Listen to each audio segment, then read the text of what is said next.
саламатсыздар ма? Бүгінгі біздің тақырып present continuous. Present continuous біздің тақырып бүгінгі. Present continuous'ты қай кезде қолданамыз? Present continuous'ты біз present continuous'ты іс-әрекеттер тура қазір болып жатқан кезде қолданамыз. Тура қазір.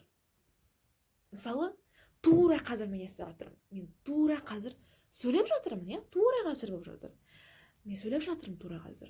Егер де мен қазір билеп жатсам, мысалы, мен не істеп тура қазір. Мен тура қазір билеп жатырмын.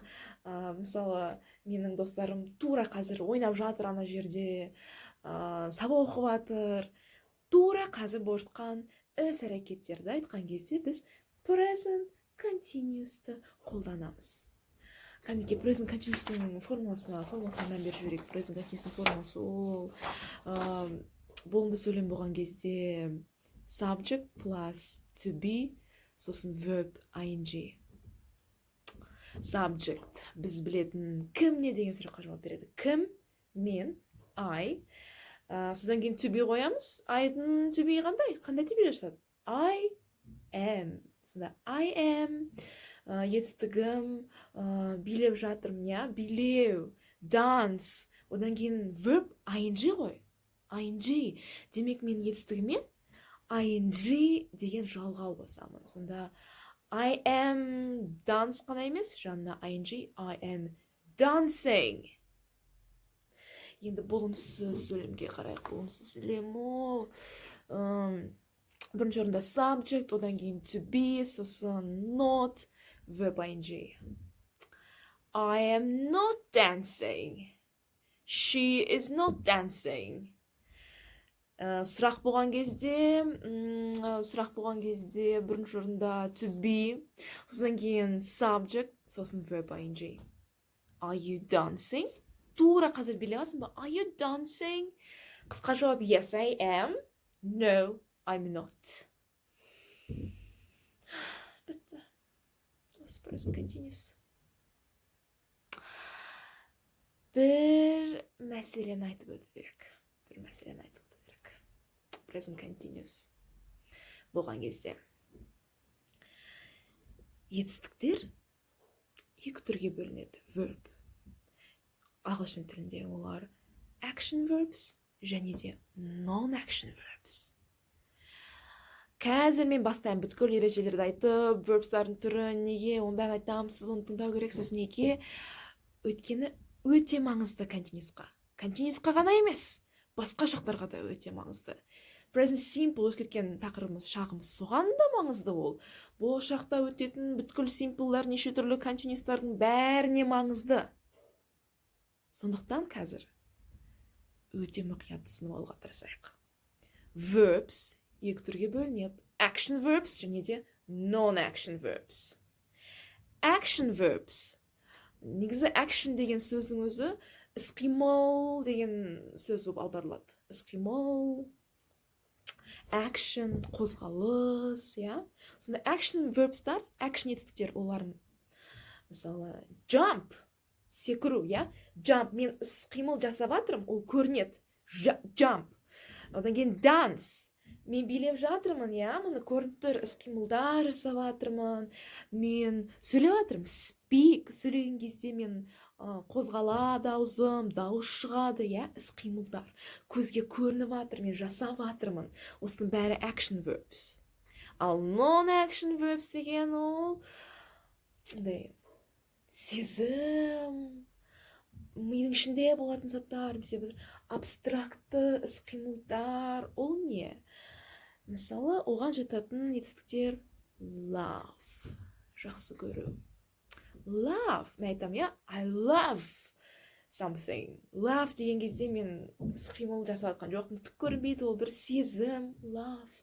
Ол non-action verb'қа жатады. Сол сияқты know, білу. I know, мен білем. Білем дегенде ол қалай мидың ішінде көрінбейді, know, әйтеуір болды. Қимыл жасап жатқан жоқпын. Мысалы, jump дегендегі action verb көрініп тұр ғой, мен секіріп жатырмын. Run, жүгіріп баратырмын, көрінеді, мен қимыл жасап жатырмын. Бірақ no деген не ол? No. сол сияқты тағы да have менде бар не ол ысқимал жасап жатқан жоқпын, бар have жатады сол сияқты.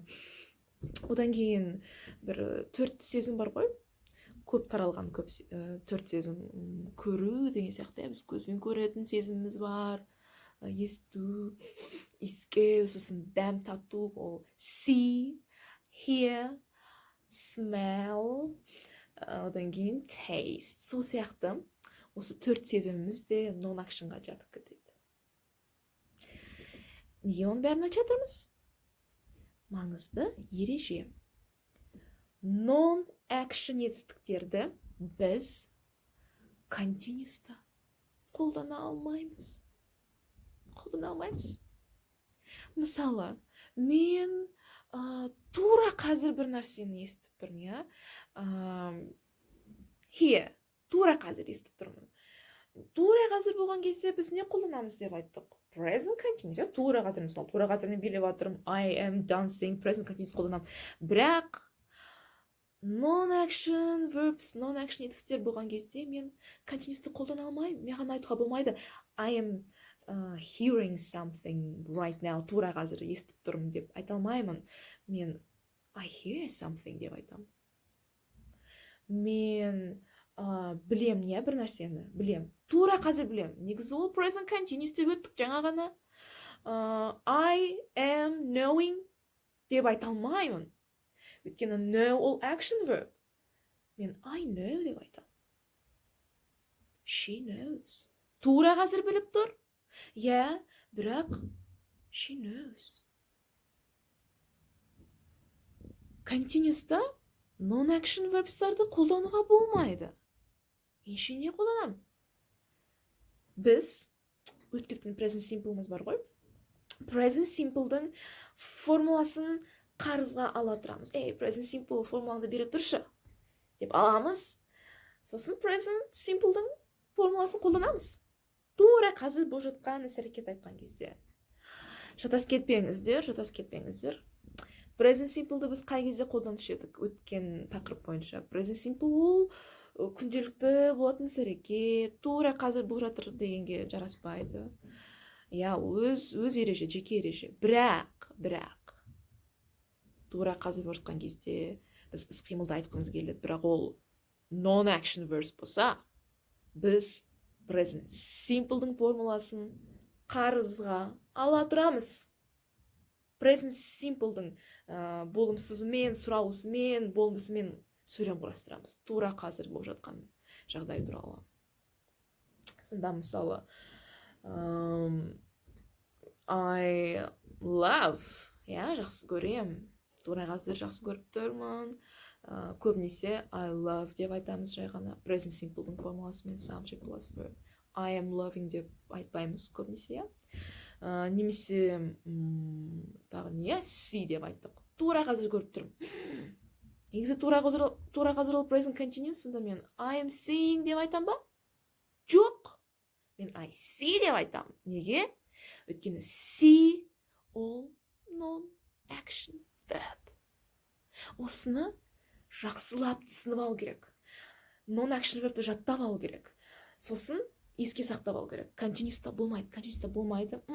Болмайды. Өйткені болашақта біз әлі past continuous'тарды өтеміз. Present perfect continuous'та өтеміз. Past perfect continuous. Бүткіл continuous'та біз non-action'ды қолдана алмаймыз. Сондықтан болашақта шатаспау үшін, қазір шатаспау үшін осы ережені жақсылап түсініп алу керек. Болды.